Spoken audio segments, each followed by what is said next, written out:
Hi, everyone. Good morning. So as Dan mentioned, I'm a clinical instructor in the Family Law Domestic Violence Unit, and I'm here with two wonderful people who I'm about to introduce to you. So the idea of this very brief panel is to give you a quick look into the daily work of students and clients at the Legal Services Center. So to my left, I have Joanne Reed. She goes by Joanna. And Joanna is a client of the Legal Services Center and has been my client since, 2016 maybe, 17. Joanna works at the Elderly Commission at City Hall and is a pastry chef on the side. And from this experience, from working through an abusive relationship, fighting for custody of her children, and ultimately getting through at times, very upsetting 2-day divorce trial, she's starting a website and an organization that she's calling Femme Fortitude, based on her experience of surviving domestic violence. Yeah.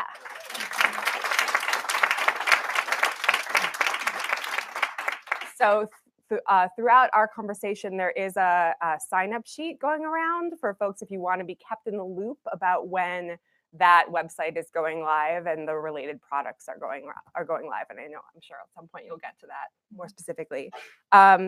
All the way over there, we have D Dangaran. D is a 2L who before law school did consent work, both at Yale undergrad and in Singapore, is now doing Title IX work on campus and writing about restorative justice in the sexual assault context for Harvard Law Review, where they are an editor.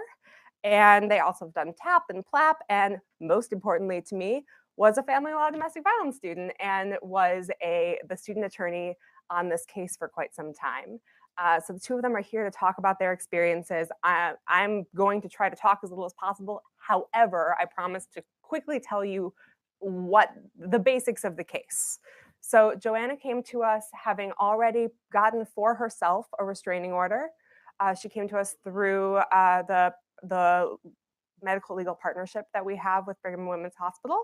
And she had already gotten a restraining order because her relationship with her husband that had been going on for about 15 years went from stalking to controlling and started getting increasingly looking like it was going to become frequently physical. And so she said, no, I'm not going to put up with this anymore. Got a restraining order.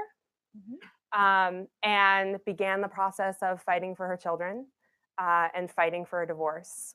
By the time we met, he had already violated the restraining order, locked the kids in the car, and wouldn't release them until the police came.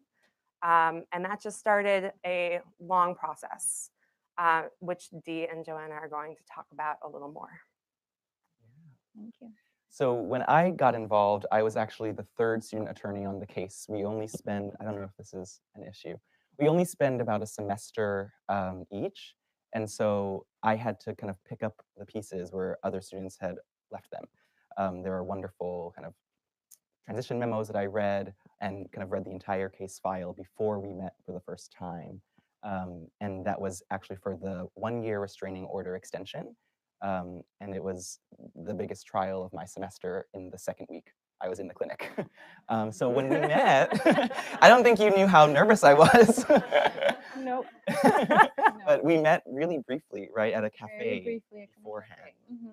And I was just, I had done my research on everything that you had been through, but the work the first time, and Stephanie was there with us trying to build rapport in our very first session before trial. And so I guess I have fond memories of meeting you that day. What was I like when we first met?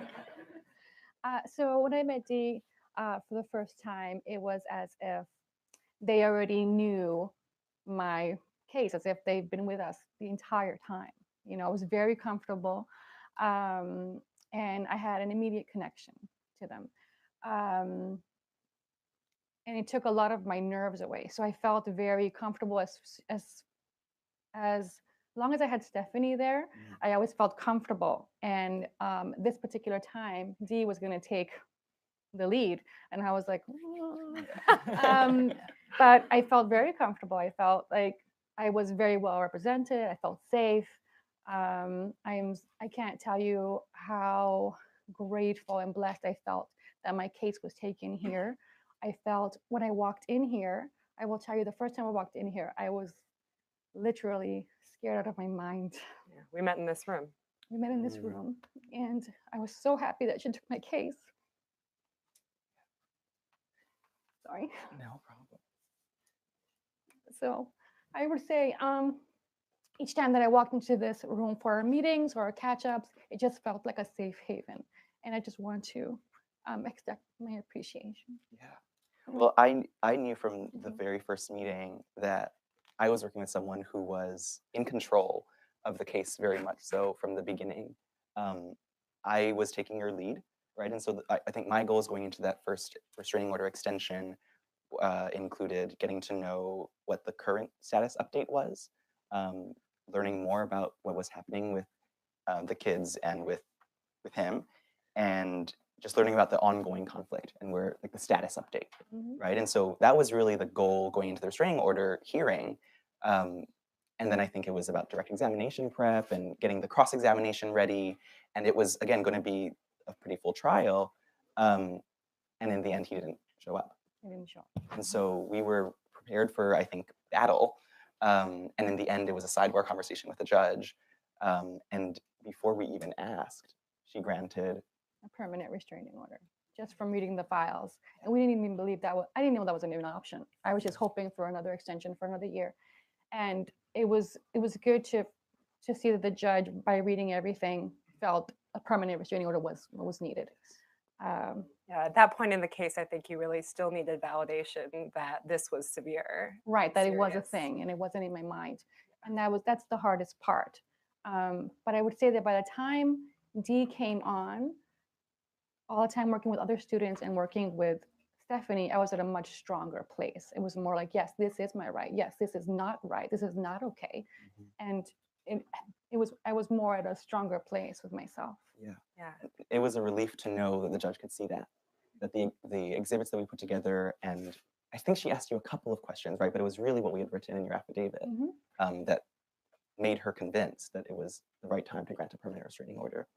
And that experience of knowing that what you've been through means that you can put your foot down and say no more, I deserve something, is something that I see happen in the clinic. And I sometimes wish that I had more returning students so that they could see the wider arc of that transformation for clients. Because I mean, you were a particular case in that I think that you've come out so incredibly strong and transformed. But I do feel like at the beginning of most cases, my students are saying to clients, you deserve this, you can get it, let's fight for it.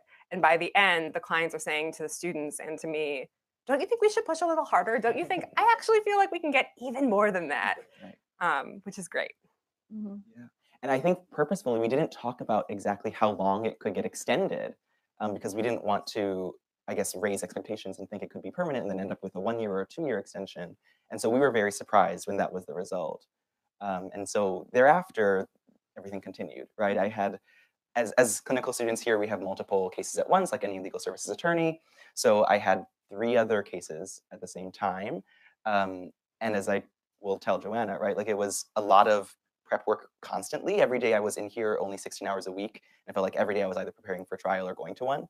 And so there were lots of hearings and lots of time in front of a judge, which was wonderful. But I knew with Joanna's case that it was all the dates that were set were really all we had. And I think we had about maybe 2 or 3 more hearings while I was with you. And she was always very prepared and organized for every case. And so we would meet once before, I think, each hearing, again, for a status update to walk through the new direct. And it was, I guess it just flowed really easily. There were not many kind of new surprises throughout the semester. With one glaring exception. Right. With the glaring exception of the cancellation of a hearing that was really crucial. Right. Do you want to talk about that? Yes, this was, I would say this is probably a year in. So after the separation and the restraining order, my husband immediately quit his job. So, and at the time I was working a part-time job and I have 3 kids, a mortgage and all this. I took on 2.5 jobs, full-time, city hall, baking, and another restaurant. I never saw my children. I was working I was getting by, but I was very, very tired. And we went to contempt. We did all this, and for some reason or another, he was above the law. He just wouldn't do it.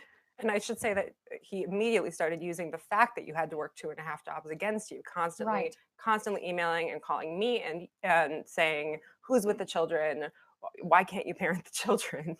Yes, and he was trying to put rules on me even then. So I'm working 3 jobs, and he's like, you can't leave the kids with anyone. They have to be with me, you know. And I had to go to my lawyer and say, what are my rights here? And she's like, you have custody right now. It's your call. You decide what you want with your children, what you think is best. And that empowered me because I could say to him, no. And it got me into a practice of saying, no, this is what it is. You know, this is my right. If you do not want to listen, go to my lawyer. You know, that's when it started for me. We're like, you don't like it? Talk to my lawyer. And it was like necessary. Talk to my lawyer. Whereas before, I'd be like, I'm sorry, I'm trying my best. This was me before. Now it's like, talk to my lawyer. And it was necessary because he knew she was at one of her 3, 4, or 5 jobs. And so he, on more than one occasion, managed to make his way into the home where she wasn't allowed to be in, stole a copy of the key, looked through things, took photographs, convinced the children to let him in. Mm-hmm. So this trial was very crucial because it was the contempt trial where he hadn't paid any child support. And I was praying that, and this is also where we were supposed to file taxes together. Right. The lawyer, our lawyers, they said it'd be best if you filed together. And then we all agreed with our lawyers. And he was to go, I give him my W-2s. He was to go to our tax return, file, send it, the address to go to his lawyer's office, and they would split it. He instead put his direct deposit account on it. It was deposited into account, $10,000, cashed the whole thing. Our whole meeting came through, and I said, Stephanie, ask about the return because it's been about 3 weeks now. So we're on a 4-way call, and the lawyer says, hold on, his lawyer. She comes back, yeah, he spent it. At this point, I've had no child support since the separation. So this court day was huge because it was him being held in contempt for my half of the tax return and the child support. So I had very high expectations for this court day. I'd been waiting for 6 months. I'm tired. And then we went on a break. We'd been in court all day, probably 4 hours. We went on break. We're at the cafe. I'm with Stephanie and D, and Stephanie gets a call saying, too many. She pushed it for another 6 months. She being the judge. And I cannot tell you how I felt. I felt I had been holding on for so long, and I've been pushing and pushing and pushing. And then this happens. I had my first breakdown. We're in a cafe, and I just start heaving. I said, that means I have to go through another 6 months of figuring out, taking from Peter to pay Paul. And it completely overwhelmed me. And I almost like passed out. I just had a heaving thing. And you started saying that you had to go to the hospital. Having a panic attack. I said, I can't breathe. I'm going to black out. And you knew you had to call your friend to pick up your kids. You thought of them right away. Yeah, I said, I have to call somebody. I'm going to go to the hospital. This one's on the floor holding my feet down. And he has a donut in one hand. And he's like, breathe into this bag. And it went... So, he looked a little strange. And this is a food court, you know, people are around us. And I'm like, you know, it was awful. But needless to say, they got me through that day. And I went as an Uber with Stephanie to my car. And she said, you're going to feel very sleepy, you know, in a little bit. And sure enough, I was very tired. And she said, do you want me to go with you? I said, no, my car's here. I'm just going to get home and get into bed. So it's been a long road. And on that day, so we had come so far getting ready for that day because it was a big contempt hearing. And we thought, we're on the docket. It's been 3 hours now. Before this all happened, I tried to go and negotiate with him and say, look, if we get an agreement right now, we don't have to keep waiting for this judge. And he said, okay, so what do you want? And so I thought, okay, there's a chance. And I was prepared for him to just come out and say no, but he actually was willing to hear out what we wanted.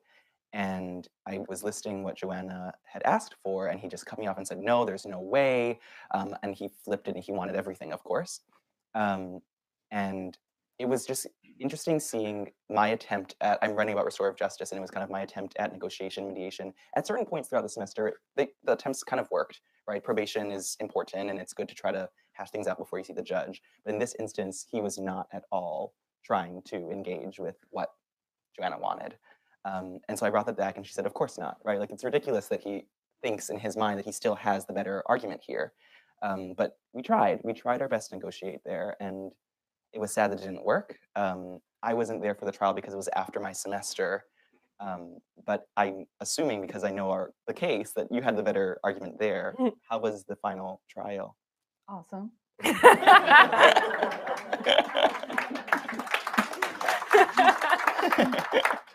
The 2-day trial was so funny because Stephanie was just like, I can't wait to get him.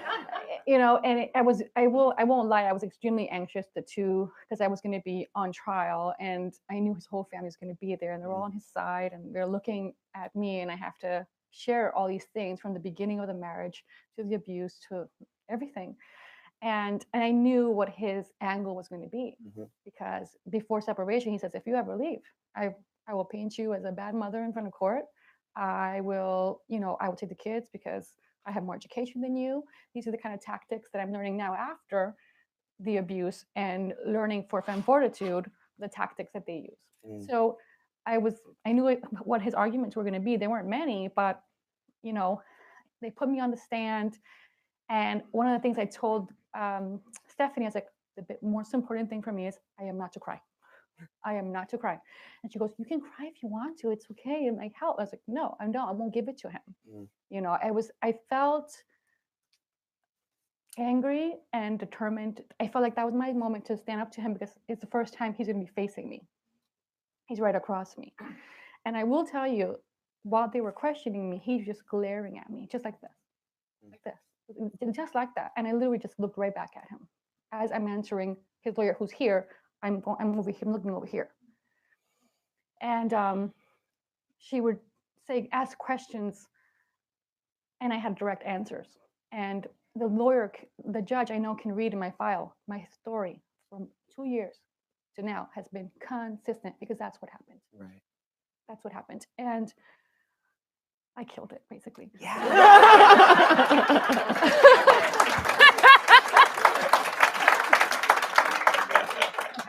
And when he went on, it was great for me, because I could sit down and relax as my piece was done, and now I can watch him make a fool of himself.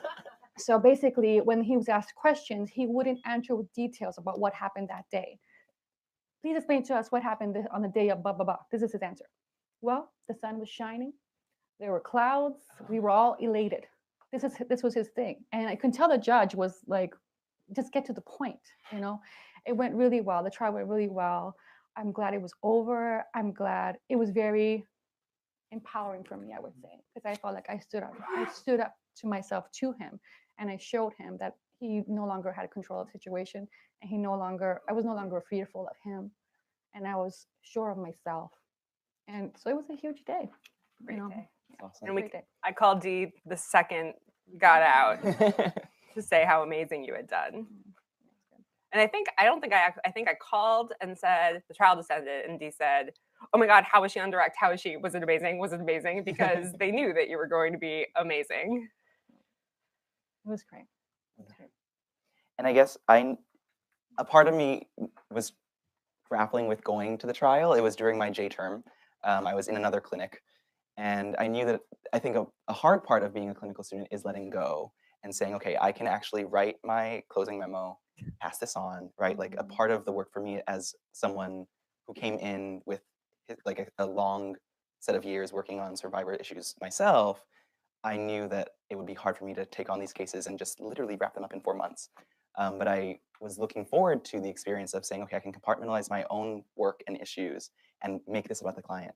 And I knew that Stephanie was there, and she was in amazing hands, obviously, with Stephanie and whatever, if there was another clinical student during J term or in the upcoming semester. But because Joanna was in control the whole way, and she was really guiding our litigation strategy, I was just doing the work upstairs on the computer. I knew that I could let go and not go to trial, and that it was going to be okay. But I was very much emotionally looking at that day, because it was in my calendar, and waiting to hear how the outcome was. So I'm glad that it went so well. And I think systemically and structurally, of course, there are still issues, right? Not only that day where the contempt was pushed back, there also hasn't been a ruling yet, a final order on Not this everyone. trial from January. So that kind of thing is, I think, where from a more structural critical angle, I've gotten to see in the Legal Services Center work, and in all of my work through other clinics I've done, TAP and PLAP, there are some things that need to change and improve. And I think seeing it like close up front, and working on the cases myself has only made me more passionate about doing that work and making that change happen in the future. So I don't know what kind of, at this point, takeaways you have from working with me and working with the previous students as we're waiting for the final order. I think it's wonderful seeing your nonprofit start to grow. I'm excited to see what happens with that. But yeah, what else, if you had like some takeaway thoughts from working with me? I would just say that even with all the students, they were all great and they were all passionate about the case. When that's a good point. When it was time to move on and they knew it was their last day, I have to know what happens. Like, if it was a restraining order case the next day, I need to know what that ruling was. Like they were angry with me. They were like, this is, I felt like they were with me, each of the students. So I'm grateful, and I won't forget them. I won't forget any of them. I won't forget Stephanie or any of the students or the clinic. And I think the reason why I started Femme Fortitude was because I was so uninformed what my rights were, what I could do. I only had the information that my abuser was giving me. And it's been given to you for so long that you don't know there's any other way, really. So, yeah. Wonderful. Thank you. Thank you. Thank you for having us. Thank you for having me.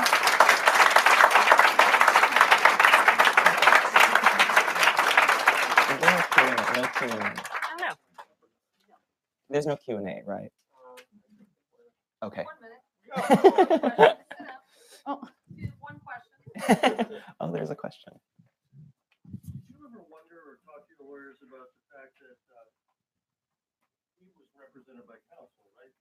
And he was violating all these obligations imposed by the court. Did you ever ask if she had some responsibility to see that he comply with the law as an officer of the court? Was that ever an issue in your discussions? yes. And I would say that he had many counsel who walked away from him because he would not listen to anything that they wanted him to do legally.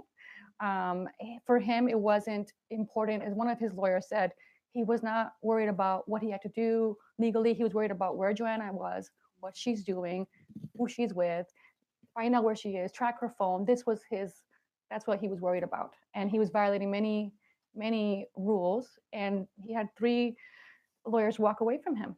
And at the end, he was representing himself. I ran into his first lawyer in the criminal court a few months ago, and she ran up to me and said, "Is Joanna okay?" One line that we used in every affidavit was the fact that he believed these were worldly laws. He only follows God's law. He does not need to care for the system of the court and the judge's orders. He did not care about Worldly laws. They were not biblical laws, therefore he did not have to follow them.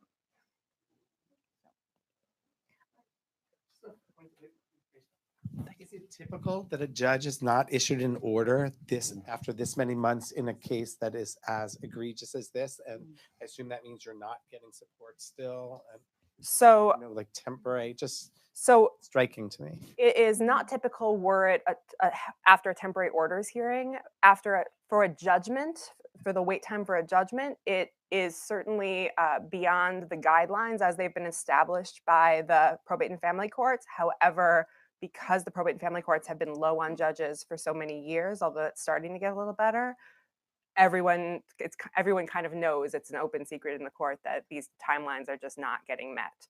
And unfortunately, while there is a child support order, it's not being paid. And we are going to have to go back into court on some emergency motions to try to get the judge to look at the case sooner. Thank you.